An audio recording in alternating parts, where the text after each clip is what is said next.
तर मुंबईतील बाजारपेठा, संकुलं, मॉल्स आणि दुकानं त्याचबरोबर मंडईमध्ये उत्सवांच्या काळामध्ये वाटण्यात येणारा प्रसाद यामध्ये ऑरामाइन नावाच्या रासायनिक पावडरचा वापर होत असल्याचा दावा नगरसेवक सचिन पाटील यांनी केला आहे। या रसायनाचा वापर प्रामुख्याने पेपर, कापड आणि चामड्याच्या उद्योगांमध्ये केला जात असल्यामुळे त्यांनी पत्रामध्ये या गोष्टी नमूद केल्या आहेत। या रसायनामुळे कॅन्सर, किडनी निकामी होणं आणि हृदयविकारासारखे गंभीर आजार होण्याची शक्यता असल्याचा दावा केला आहे। प्रसादासाठी वापरल्या जाणाऱ्या पदार्थांची तपासणी करून अहवाल येईपर्यंत अशा पदार्थांच्या वापरावर तातडीनं बंदी घालावी अशी मागणी पाटील यांनी महापौरांकडे केली आहे। तसंच या प्रकरणी राज्य शासनाकडे योग्य निवेदन द्यावं आणि अहवाल सादर करावेत, त्याचे निर्देश द्यावेत अशी मागणीही त्यांनी केली आहे।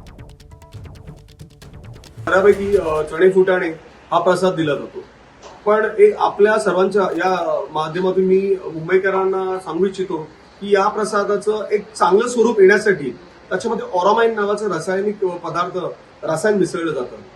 पण हाच पदार्थ मुंबईकरांच्या भविष्यात कर्करोग म्हणा किंवा किडनीचे आजार म्हणा यासाठी फार धोकादायक असू शकतो। की उत्सव काळामध्ये जो काही प्रसाद दिला जाईल त्या प्रसादाची पूर्णतः तिथे खात्री करून घ्या।